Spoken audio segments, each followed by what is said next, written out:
One of the things that is always encouraged for food safety is to get that cooker up to temperature so you move through that food safety zone where you're going from cold ingredients to hot cooking, and you move through that zone between 40 degrees and 140 degrees where it's actually cooking really quickly. And that's where we want to make sure that the food doesn't sit in that zone for a long time and have the capacity to build bacteria. Some of the more deluxe versions actually have programmable things where it starts off with a higher heat and then lowers itself to a cooking or a simmering temperature. You can program it to do that. I simply, when I start mine in the morning, turn it on high, and then before I leave the house, turn it to medium or low, and it does its thing for the rest of the day. And that's how I do it. But I make sure that it really gets up hot and it's on its way before I step away from it. Slow cookers are perfect for those days you don't have time to cook after work, have grown tired of grabbing fast food on the way home, or just want dinner ready when you walk through the door. As a result of the long, low-temperature cooking, a variety of foods can be prepared in a slow cooker, including soups, stews, casseroles, and one-pot meals. Slow cookers can also help tenderize less expensive cuts of meat, bring out the flavor in foods, and they use less electricity than an oven. However, there are some basic tips and food safety rules to be aware of when using a slow cooker. On today's Sound Living, knowing your slow cooker. Sound Living is a weekly public affairs program produced by Research and Extension at Kansas State University. I'm Jeff Wichman. The slow cooker, first introduced in the early 70s, came in one size and had three options: low, high, and off. Today, slow cookers come in a variety of shapes and sizes, have lids that lock for portability, and feature programmable control panels that have four settings: high, low, simmer, and one that just keeps food warm until it's ready to be served. K-State Research and Extension Nutrition Specialist Sandy Procter says if you've had your slow cooker for a number of years, make sure it's still in good working order and that it's still the right size for your family. Those of us that got one decades ago, maybe as a shower present or along that line, it may be time to revisit, to be sure that it's still heating the way it should, that it gets up to temperature, gets hot in a quick manner, and then has a simmering ability to take it on through the day. And so one of the things I would consider is family size. When I first got mine, there was only one size, and that worked pretty well as our family was young and grew. But now I find that I use a smaller one more often. And I have also added to my collection a really small one that works nicely for sauces or gravies with meals, or even to hold hot appetizers when I have people over at my house. They have kind of what I call the stand-up type, and then they have the more long oval shape that kind of clamps down, and that's the one that we've gone with because it seems like with a family of four, that works pretty well. Well, and you mentioned the clamps and stuff, and one of the things that I think is a super advantage to some slow cookers is the fact that you can clamp that lid down and take it someplace, because we all are pressed for time, and if you can make something and take it in the same container and know that you're not going to have it decorating the inside of your car or the car trunk and still have everything in the pot when you get there, it's a really good thing. And so having the lid that clamps down, that's a really nice feature. But it isn't necessary for those of us that are just doing the day-to-day, let's make sure supper's on the table when we get home sort of activity. Also not necessary, but somewhat convenient, is the liners that go inside. Oh, absolutely. And those, like you say, they're not necessary, but I've had people tell me that they don't even use their cooker without using that liner because it really helps clean up. But another thing that's just important to remember is that a quick spray of some sort of cooking spray will certainly help clean up no matter what you're preparing in your crock pot, because it's just a function of the tool that it's going to cook long, it's going to be at sort of medium to high heat and then low heat later on, and that food will dry on that crockery liner. And so spraying it ahead of time will really help ease the cleanup. Let's talk a little bit about the process, because I've seen some things where it says you want to cook it at a much higher temperature for at least an hour because we're a little bit concerned about food safety, and then you may go to the lower settings. How do we know? I'm assuming that a lot of this is in the recipe, but how do we kind of maybe just some general rules of thumb? The point you make is really good. One of the things that is always encouraged for food safety is to get that cooker up to temperature so you move through that food safety zone where you're going from cold ingredients to hot cooking, and you move through that zone between 40 degrees and 140 degrees where it's actually cooking really quickly. And that's where we want to make sure that the food doesn't sit in that zone for a long time and have the capacity to build bacteria. So just a good rule of thumb, some of the more deluxe versions actually have programmable things where it starts off with a higher heat and then lowers itself to a cooking or a simmering temperature. You can program it to do that. I simply, when I start mine in the morning, turn it on high, and then before I leave the house, turn it to medium or low, and it does its thing for the rest of the day. And that's how I do it, but I make sure that it really gets up hot and it's on its way before I step away from it. That's really one of the important things about the slow cooker is the fact that you can do this early morning and let it go all day, and when you come home, you've got food ready to go. You know, it's sort of the precursor to some of these services now where ingredients just arrive at your door, and with just a little bit of finishing or preparation, you've got a meal on the table. And I think it's really worth people's time to take some investigation, take some study, and figure out just how usable you want your slow cooker to be, because there are a variety of recipes out there. It doesn't have to just be a casserole or soup type, although that's one of our favorites at home. Is any variety of a stew or a soup that we come home to works well for us. But you can do casseroles, you can bake, you can do meats.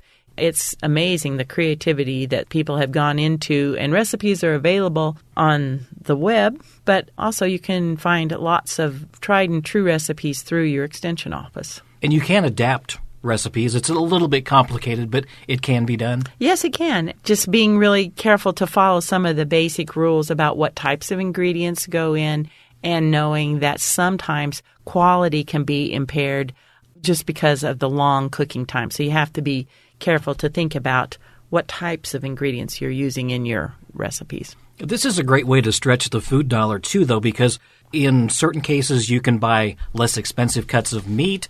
You can use up some of those leftovers. You can use a lot of vegetables, which is another good thing. That's exactly one of the big selling points that we talk about using a slow cooker with our program audiences in FNEP and SNAP-Ed, but for any of us. But you can take ingredients like dried beans, or you can take the very inexpensive cuts of meats, and they're actually improved upon with longer cooking times. And so really some of the things you read about cooking with a slow cooker say stay away from those nice lean cuts of meat, because they'll actually get overcooked and maybe go on beyond tender to tough because they've been overcooked. And we know when we overcook protein, it toughens. And so the ones that are already tender and what we would consider a more expensive cut of meat will actually maybe go beyond its best quality.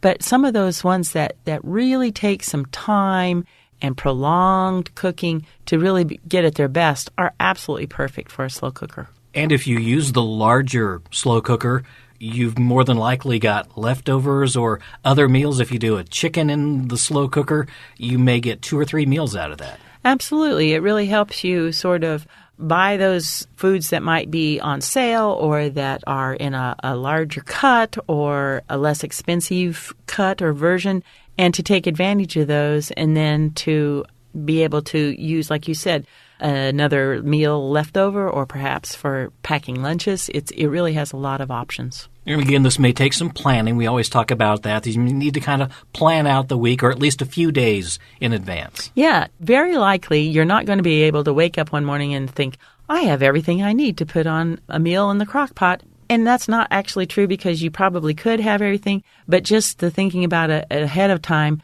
might allow you to get, say, those vegetables cut up and cleaned and in the refrigerator the night before, or prepare, say, stew meat cubes so that they're ready to go and trimmed and everything is ready and chilled in the refrigerator. Then in the morning, you have time to combine those ingredients in the cooker and turn on that temperature, like I said, get it up high where it's heating through very quickly, and then turn it down to the simmer or the longer cooking for the day before you step out the door. You mentioned some things that you could do in the crock pot.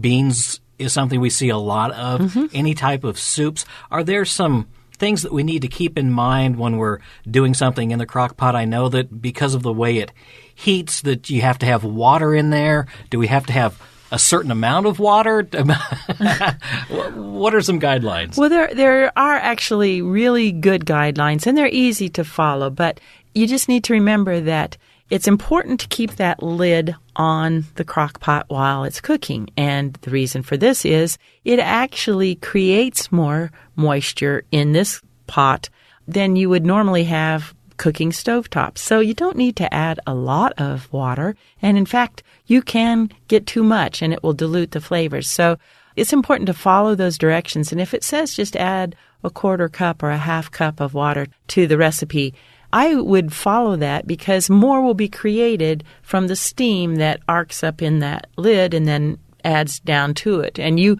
may be amazed that you'll put in several cups of vegetables and meat and turn it on, and there's just a little tiny bit of water in it. But when you come home, it's got a lovely sauce that's, several inches deep from the great juices that have cooked out of your ingredients. So follow the recipe closely and make sure that you start off with your ingredients that are chilled but not frozen.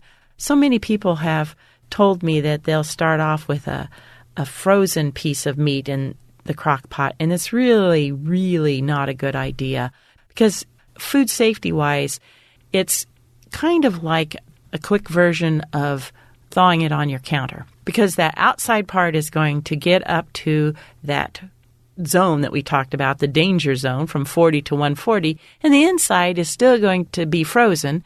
And so you've got sort of this big, high-protein mass that's being held at a temperature that isn't safe because it can't heat it quickly enough to take care of that frozen center for quite a while. And so it's in that unsafe zone for quite a long time. And we also want to resist the temptation if we're home on the weekend and using the slow cooker of peeking every so often because that lets a lot of the heat out. Yes, and this is a message for, I don't know about your house, but in my house, some of my cooking fans that smell the great things that are going on just love to get in there and stir it. And that's really, we need to resist that. We let out that moisture. We let out the heat that it's worked a while to build up. And it's kind of got its own thing going. So a lot of what I read and from my own experience just says, just leave it on there and let it cook without interfering with it or stirring. It really doesn't need that like stovetop cooking does. It needs that ability to hold that moisture in, hold that heat in, and just cook uninterrupted. You mentioned family, and that's another great aspect of using the slow cooker is the fact that when everybody gets home, you can all sit down, you can all eat together, and like you mentioned, throughout the day, you may even be able to smell all of that food. There's something extremely encouraging about walking in the door and realizing that you already have sort of that next hurdle that's in front of you, dinner for everybody before the evening schedules begin, or you just, you've walked in the door from your day and already being on top of that meal is really rewarding in its own right, not to mention how good it smells when you walk in the door. That's K-State Research and Extension Nutrition Specialist Sandy Procter. To test a slow cooker, fill it with 2 quarts of water and heat on low for 8 hours. After 2 to 3 hours, the temperature should reach 140 degrees. After 8 hours, it should reach 185 degrees. When using the low setting, food will cook in 6 to 10 hours. Using the high setting allows food to cook in 4 to 6 hours. If you're using a standard oven recipe, 1 hour in the oven at 355 degrees is equivalent to about 4 hours on high or 8 hours on low in the slow cooker. Removing the lid slows cooking time. Every time the lid is lifted, about 15 to 20 minutes of cooking time is lost. More information on using a slow cooker is available at county and district extension offices and on the extension website www.ksre.ksu.edu. www.ksre.ksu.edu. Sound Living is a weekly public affairs program produced by Research and Extension at Kansas State University. I'm Jeff Wichman, and this is the K-State Radio Network.